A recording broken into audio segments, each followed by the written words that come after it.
Hi everyone. Today I'm going to be doing a fairly quick video just going over some recent library hauls which I got in April and May of 2023. You can obviously see them before me. This is the first one on the Grumpy Cat Guide to Life. The Grumpy Guide to Life Observations by Grumpy Cat. I absolutely love cats. I help with taking care of some community cats. They're absolutely one of my favorite animals. I can't wait till I finally have my own home again so I can have some actual cats of my own instead of only taking care of community cats. And they're just really fun cynical observations throughout the book. If you know who Grumpy Cat was, it kind of reminds me of from the 90s the classic Life's Little Book of Destruction series. Of course I have such a twisted dark sense of humor and I'm so pessimistic. Of course I would like that. So for example, here are some of Grumpy Cat's people are like balls of yarn. For the most part they're boring and useless, but I still get a lot of pleasure out of watching them unravel. Next time you think you've hit bottom, give me a call. I'll hand you a shovel so you can keep going. It takes more energy to frown than to smile. That's more than enough exercise for the day. When things are looking bright, try closing the blinds. Just so many cute little funny things like that. And of course, it's a little pocketbook. And the next one I got, I think sometime in April, it was on one of their displays. What would Cleopatra do? Life lessons from 50 of history's most extraordinary women by Foley and B. Coates, and it just goes through a bunch of women throughout history, their biographies in a nutshell and stuff, and think, oh, what would this famous woman do in this particular situation? And they also go by theme and such. Some of the women are in Amelia Earhart and Keeping Your Own Name. Oh, I'm a Lucy Stoner. If you didn't know, if I ever find a husband, I will always have my own last name I was born with. I never ever wanted to be Mrs. Husband's full name, Josephine Baker and Having It All, Queen Victoria and Getting Over Loss, George Eliot and Not Being Hot, Catherine the Great and Dealing with Gossip, Hedy Lamarr and Knowing Your Worth, Cleopatra and Keeping Your Family in Line, Odette Sansom and Playing It Off, Mecca Tilili Wa Mensa and Getting Your Groove Back, Wang Jinyi and Slamming It as a Scientista, Mary Wollstonecraft and Calling Yourself a Feminist, Akiko Yosano and Loving Your Boobs. I personally don't use that word. I know that makes me sound totally old-fashioned. I always use the word breasts, but yeah, that's totally for another topic. And so just cute little fun things like that. I am a second wave radical feminist for the most part. The other feminist school, I mostly ascribe to myself as a Marxist feminist. If I ever have enough subscribers to do an Ask Me Anything video, I would love to talk more about my own personal schools of feminism, which I subscribe to what they mean to me. And so the next book is Gemstones. I absolutely had to see this. Had to get it out when I saw it in the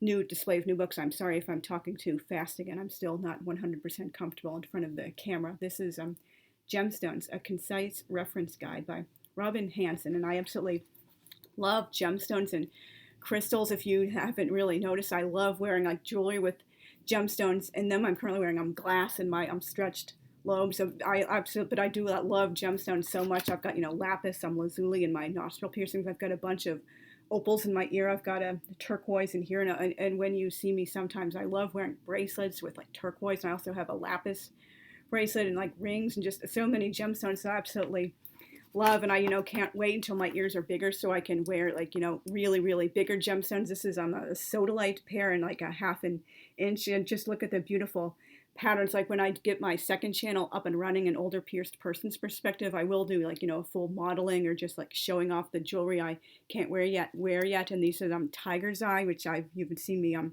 wearing in a few videos. I'm sorry if this is totally rambling and all over the place. This video is completely unscripted. And this is the next one in the pile, and she was The Secret History of Miss America by Amy Argetsinger. And it might surprise some people. I just said I'm like a radical feminist and a Marxist feminist. So why would I care about the Miss America pageant other than to boo it and wish it were voted out of existence? But for a while, not because I really supported it or believed in it, but during the 1990s, I guess maybe starting in 91, maybe 92 or so, going all the way to the end of the decade, and maybe 2000 might have been the last time I watched the pageant, maybe 2001. I just can't really remember off the top of my head so many years later. I really enjoyed watching Miss America pageant. It's kind of fun to watch these women, like, although I think I'm so talented and I'm just gonna mangle a crappy song no one cares about. It just, they're not really doing really talented stuff for the most part. It's just like stuff anyone could do. And beauty pageants, like, they represent things that are so anathema to what I believe in, but it just, goes through the history of the Miss America pageant and some noteworthy, like, famous women who have held the role, not necessarily like known outside of pageant history or the Miss America world, but just, they did certain things that really stood out. And like, I know most people, they probably don't know any Miss Americas, like, besides obviously Vanessa Williams. She was the first Black Miss America, and then the scandal that resulted with the nude pictures. I don't like know too many details about that off the top of my head. And I'm Heather Whitestone, the first deaf Miss America, and I'm Bess Meyerson, the first Jewish Miss America, and she was also for many years a panelist on the show I've Got a Secret. I love watching episodes of that on YouTube. I really highly check it out if you're interested. It ran in the 1950s, 1960s, and she also had a little bit of a political career after that. And it was particularly, inspiring and meaningful that she became Miss America in 1945, like right after the Holocaust. The show ended, so it's basically like a Jewish woman would be voted the ultimate symbol of American beauty after we were reduced to, like, bones and ashes. It was just like the perfect representation of like regeneration and coming back. And she did face a lot of systemic, institutionalized anti-Semitism. People were like kind of getting at her, oh, change your name to something that doesn't sound so Jewish. And like, she lost a lot of like sponsorship and just appearing in places, opportunities like that, because they didn't want a Jewish woman to represent them. This was still, like, when like upper class WASP, they pretty much ruled the roost in America. And so anyway, it just like goes through a bunch of, not every single Miss America, but just like, different years and stuff like that. I'm sorry if I am rambling. This video is completely unscripted. And I saw this recently when I was just browsing the stacks. It's historical fiction. There's also a sequel, which if I like this book enough, I will look into. The Gilded Hour by Sarah Donati, international best-selling author of Into the Wilderness. The year is 1883, and in New York City, it's a time of dizzying splendor, crushing poverty, and tremendous change, with the gravity-defying Brooklyn Bridge nearly complete, and New York in the grips of anti-vice crusader Anthony Comstock. Anna Savard and her cousin Sophie, both graduate of the Women's Medical School, treat the city's most vulnerable, even if doing so may put everything they've strived for in jeopardy. Anna's work has placed her in the path of 4 children who have lost everything, just as she herself once had. Faced with their helplessness, Anna must make an unexpected choice between holding on to the pain of her past and letting love into her life. For Sophie, an obstetrician and the orphan daughter of free people of color, helping a desperate young mother forces her to grapple with the oath she took as a doctor and thrusts her and Anna into the orbit of Anthony Comstock, a dangerous man who considers himself the enemy of everything indecent and of anyone who dares to defy him.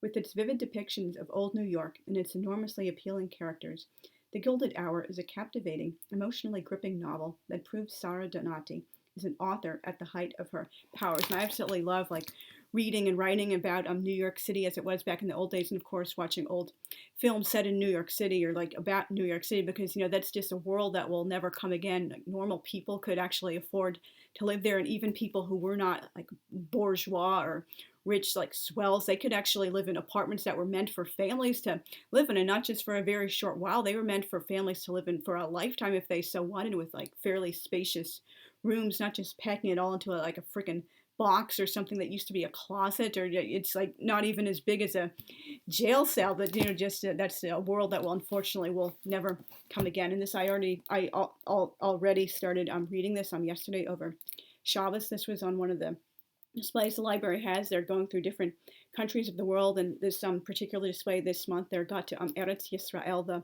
land of Israel, the indigenous homeland of the Jewish people, which hopefully within the year, God willing, I will finally be living in myself. Lioness, Golda Meir, and the Nation of Israel by Francine Klagsbrun. And she says there have been a number of biographies of Golda Meir over the years, but she feels her biography will bring something different and special to the table, because for the first time she's really looking into a lot of the Hebrew language resources and documents and stuff about her, as well as some recently declassified or just like made available to the public, or they just didn't know about it, documents. Because when you translate things, something is always lost, particularly because someone who has spent much of her life speaking Hebrew or using the language instead of just English translations. Something, it's all, no matter what like book or person you're studying about, it's just like nothing really beats the original. And so far, I've read about her life in the Pale of Settlement in the old Russian Empire, and the immigrant Jewish life in Milwaukee and Denver in the United States. This is particularly interesting to me because I mentioned in a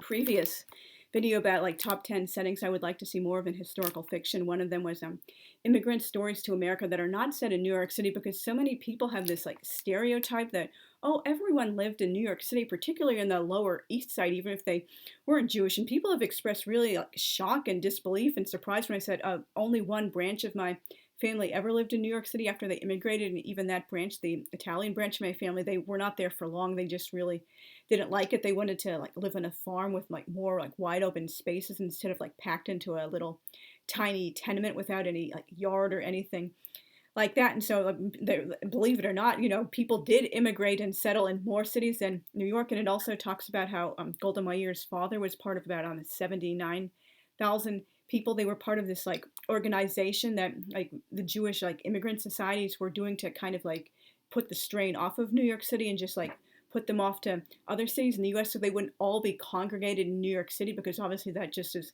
very difficult to support so many immigrants, particularly in grinding poverty. And I realized they did have good intentions in some ways, like, wanting to relieve the stress and the financial resources of taking care of so many immigrants packed in like such a small little compact city instead of like something that like goes out and out. But in another way, this is because, these are Eastern European immigrants and most of them speak Yiddish. They embarrass us because we're the German Jewish like establishment and we have some money and we're much more Americanized, and these people will have a better chance of being Americanized too if they go to cities like Milwaukee or Pittsburgh or Minneapolis or like San Francisco or like Chicago or whatever, like places like that. I don't know the full list of all the places they like sent the immigrants to, but most of it was not a success. Most Jewish immigrants preferred to stay in New York City, and obviously the German like establishment didn't really like that.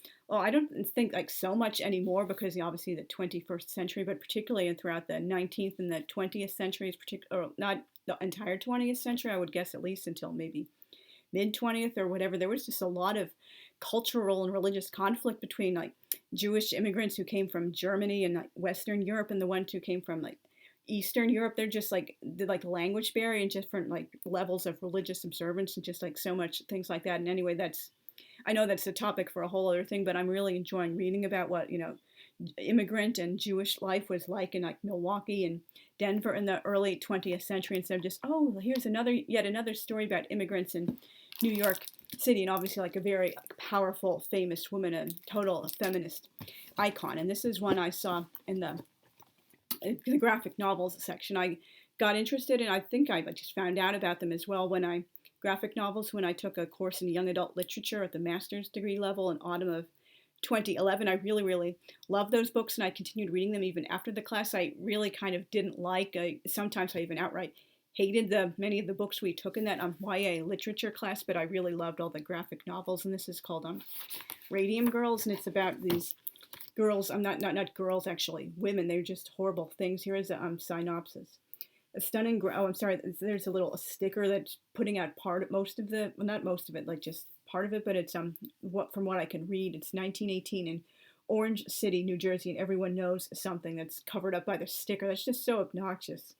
The proud holders of well-paying jobs at the local watch factory, these working-class young women gain their nickname from the fine dusting of glowing radioactive powder that clings to their clothes after every shift painting watch dials.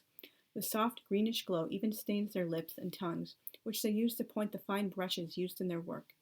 It's perfectly harmless, or so claims the watch manufacturer. When teeth start falling out, followed by jawbones, the dial painters become the unprepared vanguard on the front lines of the burgeoning workers' rights movement. Desperate for compensation and acknowledgement from the company that has doomed them, the ghost girls must fight. not just for their own lives, but the future of every woman to follow them. And of course, I also like this because it's a feminist story about young women and the exploitation of the working class and like the union movement, the labor movement. Those are also causes very, very close to my heart. It's so unfortunate how in the U.S. many people think, oh, unions are terrible. Oh my, OMG, that's some socialism. Oh, how could you think that? That's like borderline communism. And the union, the labor movement used to be so much stronger and bigger and much more respected in the U.S. Unfortunately, unfortunately, well, you have to admit, like Reagan was kind of one of the major ones who like really killed the union labor movement. My grandmother was not happy about him for doing that, and my obviously grandfather as well. But obviously that's a topic for another thing. And here's another graphic novel which I saw on display: the Cartoon History of the Universe, volumes 1 through 7, from the Big Bang to Alexander the Great by Larry Gonick. And I absolutely love world history, just so many fun things like that. Oh, here's the Trojan War, and I again love graphic novels. I'm sorry if this angle isn't the best. I don't have much control over where I can and can't film, and so I'm looking forward to going through this book. And hopefully you didn't tune out because this video was totally rambling and all over the place. As I aforementioned, it was completely unscripted. I just wanted to go through some of the books which I recently got from the library, and I do have some catch-up tag videos which I will be doing in this coming week. The Historathon book tag and the Traveling with Books tag, which I was tagged in all the way back in September. So those videos will be a bit more scripted. So look forward to that. And if you haven't already, please consider subscribing and hitting the notification bell and hitting the like button. And of course, I really, really do like seeing comments from you guys. That like means more to me than a comment. And thank you guys again very much for watching. And I will see you soon. Bye.